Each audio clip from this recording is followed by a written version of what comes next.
E aí, gurizada do Papo de Cinema, tudo bem? Hoje eu tenho o prazer de estar aqui com a galera de Kardec, com o Wagner de Assis, que é o diretor, e o Marcel Sotomayor, que é o autor do livro Kardec, a biografia.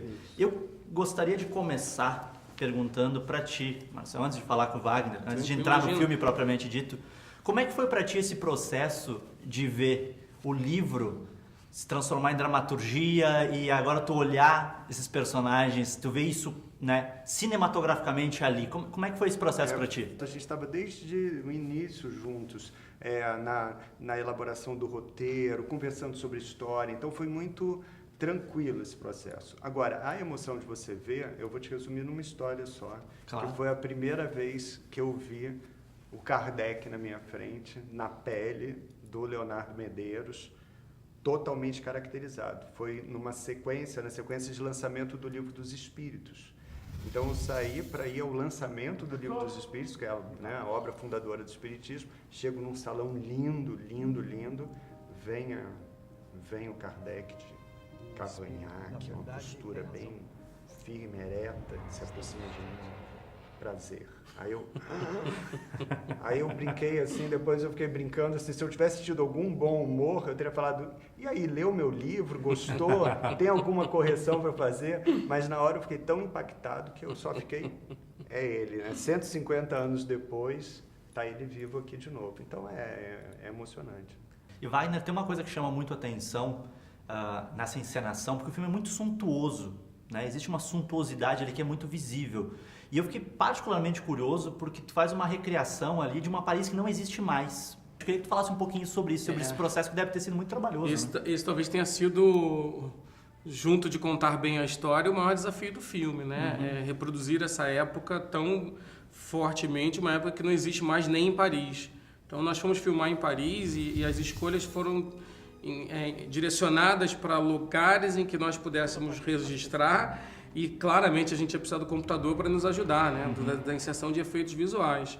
Tem pouquíssimas coisas no Rio, então vai ser difícil descobrir. E é bom que não descubra, né? Claro. É bom que as pessoas entendam que aquilo ali tudo é Paris. E os interiores no Rio são claramente em função da grande influência arquitetônica francesa que tem no Rio de Janeiro. Então aí a gente encontrou salões, lugares que se dizia que isso aqui é claramente igual a Paris. Era uma época que uma Paris que tinha uma suntuosidade, sim, mas ainda era uma Paris pré-revolução arquitetônica, não era uma Paris dos boulevards, era uma Paris fechada, né? Uma Paris cáustica, de ruelas, de miserabilidade.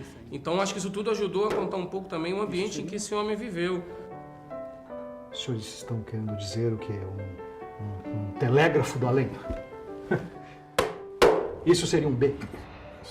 E o filme estava... Pensando agora, Marcel, o filme aborda algumas coisas que dizem respeito, acho que muito dessa intimidade do processo do escritor, né? É verdade. Tem ali a pesquisa, tem ali o amor que ele coloca nas palavras, tem o próprio peso das palavras. Como é que para ti é ver esse processo, assim? Imagino que tu se veja um pouco nisso, né? Se identifique um pouco com isso. Eu me vejo bastante, sabe? Porque, por exemplo, quando eu coloco no papel... Primeiro eu tracei o mapa da vida, né, do personagem que a gente faz como jornalista, os principais marcos dessa trajetória, mas eu fui me identificando com o processo dele, porque assim, primeiro que você é um investigador, em parte, então você tem esse homem investigando.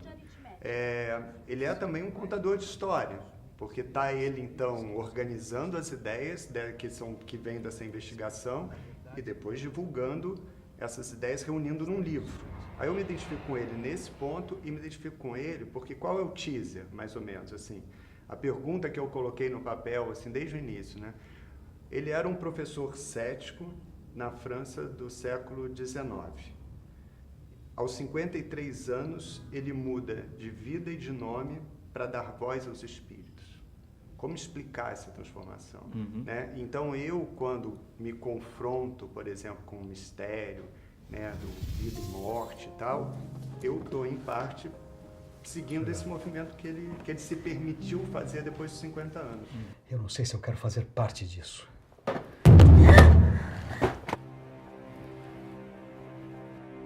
Ouviu? E Wagner, Viu isso? Tu usa muito luz natural no filme, né? Uma ideia de luz natural, no sentido de que, não de luz natural, mas no sentido de emular essa falta de eletricidade. E me chama a atenção que em boa parte das cenas eu tenho sempre uma luz entrando pela janela. Sempre. Por que dessa luz? O desenho de luz era importante porque a gente estava trabalhando num tempo que não tinha luz elétrica.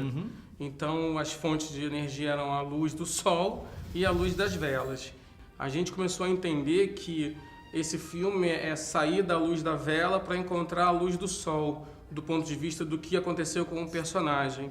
Ele trabalha a luz de velas, mas ele quer oferecer para as pessoas a luz do sol. Isso é uma metáfora bonitinha, poética, mas isso meio que norteou um pouco a gente ter sempre influência de luz muito positiva, muito marcada naqueles ambientes, porque quando ele caminha entre o claro e o escuro, é um pouco da caminhada dele. Ele está navegando nesse mundo de incertezas e certezas o tempo todo, perguntando, duvidando, e acho que, enfim, em termos imagéticos, era bacana desenhar isso. E eu acho que o Donato Estrela, o diretor de fotografia, foi muito feliz nesse processo de escrever um pouco a história com a luz também. Então era isso, minha gente. Muito obrigado, parabéns para ambos. Obrigado. Pessoal aí, dia 16 nos cinemas. Obrigado mesmo. Bacana. Muito obrigado. O que eu preciso é de um método, critérios científicos, racionais. Fiz a mesma pergunta para diferentes médiums. Se a resposta fosse a mesma, deveríamos assumir que vem da mesma origem.